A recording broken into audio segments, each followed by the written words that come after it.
Hey guys, I want to do a knife video for you here today. This is a knife I've had for at least 5 years, maybe even 6, give or take. Either way, this is a Karambit. This is a folding Karambit made by Taylor Brands LLC. As you can see, this is one of the Smith & Wesson Extreme Ops series knives. This one in particular is a first production run.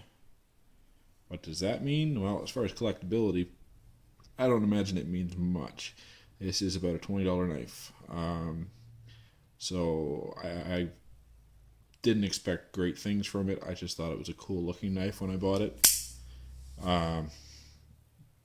It has what they call the urban titanium camo finish. Let me see if I can get it to focus on that for you.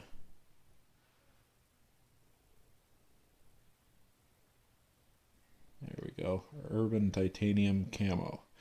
Now, I assume it's just titanium color.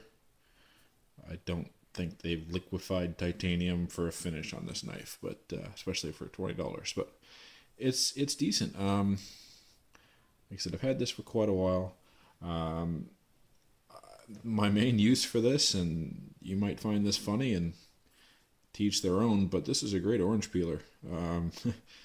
I'd haul this out at work and just work my way around an orange, like a large seedless orange, and just kind of score the outer edge, take it off in 4 pieces. Yeah, worked great for that. As far as a pocket knife, I mean, it does the job.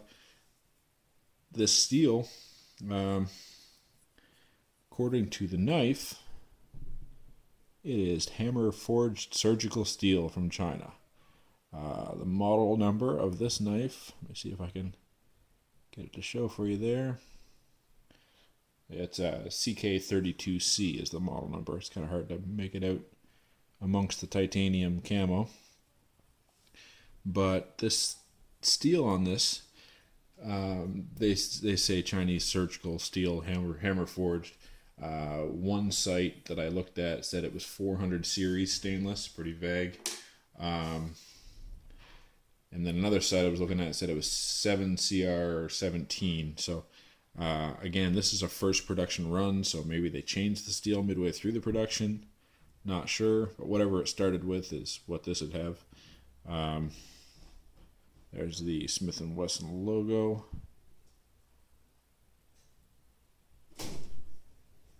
And like I said, I've had this for at least 5 years. And I haven't put heavy use into it, to be honest. I did carry it. I used to carry it quite a bit. But it's really not, it's not an average everyday carry knife for me. I prefer carrying tip up. This only has a tip down option. And it's a little tactical looking, maybe. I don't know. But for $20, you don't expect a whole lot. It's not a crazy high-end knife by any means. This has about a 2 3/4 inch blade. Overall length on it 7.37 inches, 5-inch handle. Weighs 4.7 ounces, so it's not crazy heavy. It's got a fairly thin blade on it, which for what its intended purpose, I don't think anybody that needs a fighting knife is going to go out and buy this knife. I don't think if you need a Karambit for close quarters combat, which I guess would be its purpose, you're probably going to have something a little higher end than this with steel you know is going to hold up. So it's more of a novelty, I think. I kind of got this before I was really into knives and brands and research, really, before I really got too far into my obsession with these things. This one, as you can see, the blade, I don't know if I'll be able to show you, but it's got a couple of folds in it. The tip is rolled over. It's got a little roll here. I could definitely fix it up by sharpening. There we go. I don't know if you can see I can see it by the naked eye, but I don't know if you're going to see it on camera. There's about the last quarter inch of that tip is all rolled edge on it. Not that sharp. Down here it's pretty sharp. But as far as resharpening a Karambit, I don't know. I haven't even tried it yet. So that might be something new for me to learn, I guess, is to throw this on. I mean, as far as my Apex Edge Pro, it's got a nice flat spot here to set it on to sharpen it. I just don't know how the actual sharpening process would work on that concaved edge. But this is a hollow grind blade, very sharp from the factory, very sharp because it's so skinny. Really, like it's not a tough, resilient blade. But if you were going to use this as a fighting knife, it would definitely do some slashing and slicing. There's no question. At least back before I dulled the thing. But it's pretty quick. You can give it a flick of the thumb. If you were really feeling like you had some coordination, you could actually flick it with your pinky finger and take it in that kind of grip. It's all right. The lock on it locks up pretty far there. It's like 3/4. I don't know how well you'll be able to see it in there. Probably not very. But it's very hard to get a hold of that lock. You can see it's got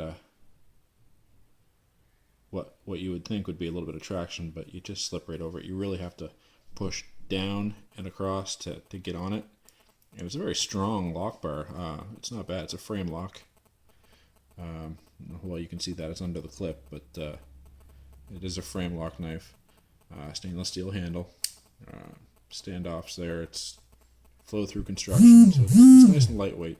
Not bad. Pocket clip is nice and functional. It's never moved on me. I've never had to retighten it. It's decent. Jimping on it is pretty much non-functional. There is jimping, but I mean, I guess if you got your finger in the hole, you're not going to slip up on it anyway, right? So it does the job. Everyday cutting tasks. Less serious stuff than I would assume a Karambit would be used for, I think. Like I said, EDC, it's all right. I'll give you a little size comparison. That, of course, being the Karambit. I have the Spyderco Manix 2 here.